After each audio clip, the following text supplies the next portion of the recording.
भारत छोड़ो आंदोलन। आज हम लोग भारत छोड़ो आंदोलन पर चर्चा करेंगे, जो भारत के स्वतंत्रता संघर्ष में और अंग्रेज़ों के विरुद्ध या ब्रिटिश शासन के विरुद्ध जो भारत का पूरा संघर्ष रहा है, उसमें महात्मा गांधी के अंतिम आंदोलनों में प्रमुख रूप से जाना जाता है। क्विट इंडिया मूवमेंट के नाम से भी जाना जाता है। तो सबसे महत्वपूर्ण जो भारत छोड़ो आंदोलन है, उसका मुख्य कारण क्या था? तो भारत छोड़ो आंदोलन का जो मुख्य कारण है वो औपनिवेशिक शासन के विरुद्ध, यानी औपनिवेशिक शासन का क्या, ब्रिटिश गवर्नमेंट, औपनिवेशिक शासन के विरुद्ध,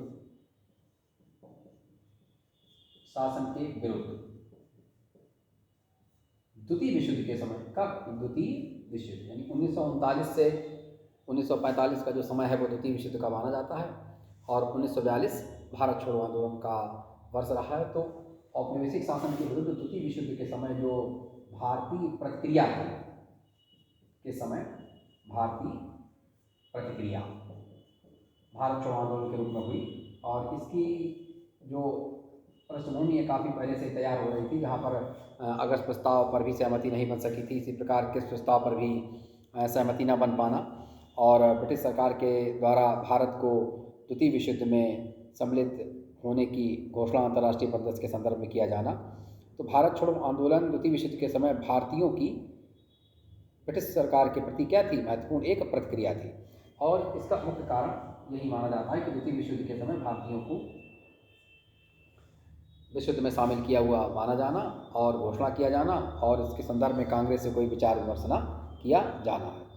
और भारत छोड़ो आंदोलन का जो मुख्य प्रस्ताव है वो वर्धा प्रस्ताव से प्रारंभ माना जाता है। तो वर्धा प्रस्ताव सर्वप्रथम भारत छोड़ो संदर्भ के संदर्भ में महत्वपूर्ण 14 जुलाई सन 1942, यानी वर्धा प्रस्ताव महात्मा गांधी की, जैसा हम लोग जानते हैं शिक्षा की योजना भी एक 1936-37 में वर्धा में ही प्रस्तावित की गई थी। तो इसी प्रकार कांग्रेस की कार्य समिति की एक बैठक 14 जुलाई सन 1942 को 14 जुलाई सन 1942 को वर्धा में संपन्न हुई, और वर्धा जो कि गुजरात में है, और इसी बैठक में प्रस्तुत किए गए प्रस्ताव को वर्धा प्रस्ताव के नाम से जाना जाता है। तो वर्धा प्रस्ताव जो प्रस्तुत किया गया था वो भारत छोड़ो आंदोलन के संदर्भ में, और इस प्रस्ताव को भारत छोड़ो प्रस्ताव के नाम से भी जाना जाता है, यानी वर्धा प्रस्ताव या भारत छोड़ो प्रस्ताव के नाम से भी जाना जाता है। यानी भारत छोड़ो प्रस्ताव सर्वप्रथम प्रस्तुत किया गया तो कांग्रेस की कार्य समिति की बैठक में 14 जुलाई सन 1942 को गुजरात के वर्धा नामक स्थान पर, और इस प्रस्ताव को कांग्रेस की जो अखिल भारतीय सम्मेलन आयोजित किया गया था मुंबई के ग्वालियर टैंक मैदान में, जहाँ से भारत छोड़ो आंदोलन प्रारंभ हुआ था, इसी संदर्भ में महत्वपूर्ण माना जाता है। और जो 1 अगस्त 1942 को भारत छोड़ो आंदोलन प्रारंभ करने से पूर्व उत्तर प्रदेश के इलाहाबाद में तिलक उत्सव का आयोजन किया गया था। तिलक दिवस मनाया गया, यानी तिलक दिवस मनाया गया है 1 अगस्त 1942 को, और कहाँ मनाया गया था? उत्तर प्रदेश के इलाहाबाद में मनाया गया था। और इसके पश्चात 8 अगस्त सन 1942 को, यानी 8 अगस्त सन 1942 को, जैसा कि हम लोग जानते हैं कि मुंबई के ऐतिहासिक जो ग्वालियर टैंक मैदान है, कौन सा मैदान है? ग्वालियर टैंक। तो ग्वालियर टैंक मैदान कहाँ पर? मुंबई में, यानी मुंबई में अखिल भारतीय कांग्रेस सम्मेलन में कुछ आंशिक संशोधनों के साथ वर्धा प्रस्ताव को पारित किया गया, और वर्धा प्रस्ताव को जो पारित किया गया भारत छोड़ो प्रस्ताव के नाम से भी जाना जाता है। तो वर्धा प्रस्ताव सर्वप्रथम प्रस्तुत किया गया गुजरात के वर्धा में, और 14 जुलाई 1942 को, जबकि भारत छोड़ो प्रस्ताव या वर्धा प्रस्ताव अखिल भारतीय कांग्रेस सम्मेलन में पारित किया गया है, तो वो 8 अगस्त सन 1942 को पारित किया गया है। और इस समय महात्मा गांधी के द्वारा ये कहा गया कि मैं आपको एक मंत्र देता हूँ, और करो और मरो का नारा, करो या मरो का नारा किसके द्वारा दिया गया? महात्मा गांधी के द्वारा।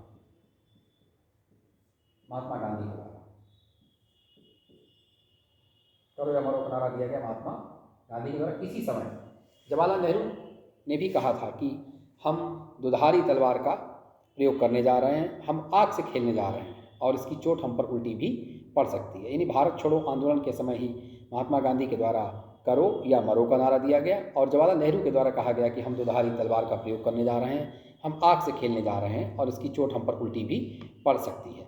तो भारत छोड़ो का जो प्रस्ताव है वो मुंबई के ग्वालियर टैंक मैदान में 8 अगस्त 1942 को पारित किया गया था और भारत छोड़ो का ये यहीं से प्रारंभ माना जाता है।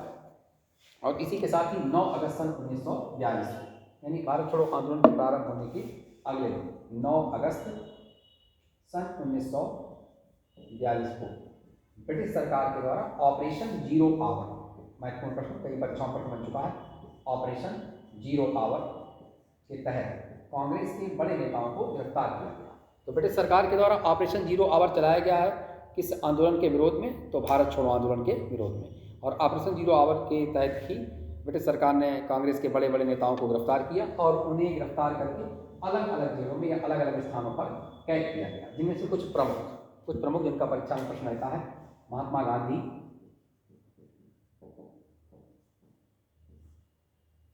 सरोजिनी नायडू और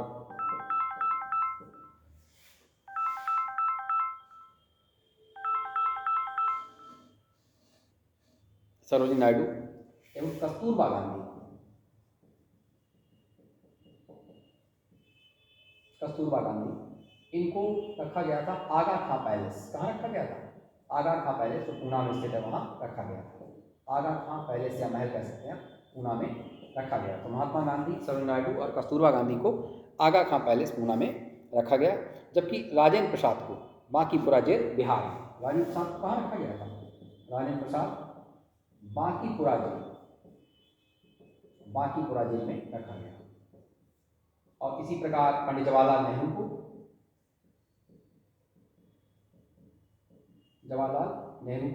अल्मोड़ा जेल में रखा गया। जवाहरलाल नेहरू कहाँ रखा गया था? अल्मोड़ा जेल, यानी अल्मोड़ा जेल में जवाहरलाल नेहरू को रखा गया था। और मौलाना अबुल कलाम आज़ाद को बांकुड़ा जेल में रखा गया था। अबुल कलाम आज़ाद को बांकुड़ा जेल, अबुल कलाम आज़ाद कौन सी जेल? बांकुड़ा जेल। और कांग्रेस के अन्य बड़े नेताओं को अहमदनगर जेल में बंदी बनाया गया था। यानी कांग्रेस के अन्य बड़े नेता कहाँ बंदी बनाए गए थे? अहमदनगर जेल में अन्य नेता। तो महात्मा गांधी को भारत छोड़ो आंदोलन के समय कहाँ गिरफ्तार किया गया था? बंदी बनाया गया, जेल में रखा गया था, तो आगा खां पैलेस पूना में। साथ में सरोजिनी नायडू को और कस्तूरबा गांधी को भी रखा गया था, जबकि राजेंद्र प्रसाद को बांकीपुरा जेल में बिहार में रखा गया था। और इसी प्रकार से डॉक्टर राजेंद्र प्रसाद को बांकीपुरा जेल बिहार में रखा गया, जबकि जवाहरलाल नेहरू को अल्मोड़ा जेल में और मौलाना अबुल कलाम आज़ाद को बांकुड़ा जेल में रखा गया था। तो इस तरह से बड़े नेताओं को गिरफ्तार करके ब्रिटिश शासन के द्वारा इस भारत छोड़ो आंदोलन को दबाने का, दमन करने का प्रयास किया गया था। और मुख्य रूप से ये आंदोलन अपने मूल स्वरूप में 3 चरणों में विभाजित रहा। यानी भारत छोड़ो आंदोलन के कुल कितने चरण माने जाते हैं? 3। प्रथम चरण में यह आंदोलन लगभग 9 अगस्त से 13 अगस्त के मध्य, यानी 3 चरण, यानी हम लोग 3 स्टेप देखते हैं। तो प्रथम चरण में 9 अगस्त से 13 अगस्त के मध्य, 9 अगस्त से 13 अगस्त के मध्य। और यह इस चरण में आंदोलन व्यापक रूप में हिंसक रहा। बड़े पैमाने पर विरोध प्रदर्शन किए गए और साथ ही सार्वजनिक संपत्ति को नुकसान भी पहुंचाया गया। यानी सार्वजनिक संपत्ति को नुकसान, सार्वजनिक संपत्ति को क्षय या नुकसान पहुंचाया गया। और साथ ही जैसे डाक सेवा है, तार है, रेलवे आदि को क्षति पहुंचाई गई। और व्यापक विरोध प्रदर्शन भी ब्रिटिश सरकार के विरुद्ध किया गया। तो भारत छोड़ो आंदोलन अपने प्रथम चरण के अंतर्गत हिंसक रहा और व्यापक विरोध प्रदर्शनों से प्रभावित रहा। इसी कारण इस चरण को महान अगस्त विद्रोह के नाम से भी जाना जाता है। यानी महान अगस्त विद्रोह या महान अगस्त क्रांति कहा जाता है, तो भारत छोड़ो आंदोलन के प्रथम चरण को कहा जाता है। तो भारत छोड़ो आंदोलन का प्रथम चरण महात्मा गांधी के चूँकि अहिंसात्मक आंदोलनों के स्वरूप में एक हिंसात्मक घटनाओं को भी दृष्टिगत रखता है। तो इस संदर्भ से ये महत्वपूर्ण रहता है कि भारत छोड़ो आंदोलन का कौन सा चरण हिंसात्मक रहा। तो मूल रूप से प्रथम चरण को हिंसात्मक माना गया है। इसी कारण इसे महान अगस्त विद्रोह के नाम से भी जाना जाता है या कहा गया है। और द्वितीय चरण में यह आंदोलन ग्रामीण क्षेत्रों में केंद्रित हो गया। यानी द्वितीय चरण में आंदोलन कहाँ केंद्रित हुआ? ग्रामीण क्षेत्रों में केंद्रित हुआ। यानी भारत छोड़ो आंदोलन का द्वितीय चरण ग्रामीण क्षेत्रों में केंद्रित हुआ में केंद्रित। जबकि इसका तृतीय चरण बहुत महत्वपूर्ण, भारत छोड़ो आंदोलन का जो तृतीय चरण है वो पूर्णतः भूमिगत हो गया और राम मनोहर लोहिया, उषा मेहता, खादर आदि बड़े नेताओं ने मिलकर भूमिगत रहते हुए भी भारत छोड़ो आंदोलन की गतिविधियों को संचालित करने का प्रयास किया गया। और इसी समय उषा मेहता और राम मनोहर लोहिया, बड़ा नाम उषा मेहता और राम मनोहर लोहिया के द्वारा राम मनोहर लोहिया के द्वारा बम्बई से कांग्रेस रेडियो का संचालन किया गया भूमिगत रहते हुए। तो कांग्रेस रेडियो का स्टेशन कहाँ स्थापित किया गया था? मुंबई में किया गया था का संचालन, और मुख्य रूप से राम मनोहर लोहिया और उषा मेहता के द्वारा इसका संचालन किया गया। और ब्रिटिश सरकार के द्वारा 1942 में, लगभग नवंबर 1942 यानी 1942 के अंतिम वर्ष के अंतिम माह के आसपास, नवंबर 1942 में कांग्रेस रेडियो को जब्त कर लिया गया था। तो भारत छोड़ो आंदोलन के संदर्भ में ये कुछ संक्षिप्त और महत्वपूर्ण बिंदु, और इसके पश्चात हम लोग अपने अगले लेक्चर में इसी तरह से बेबल प्लान और माउंटबेटन प्लान पर चर्चा करेंगे।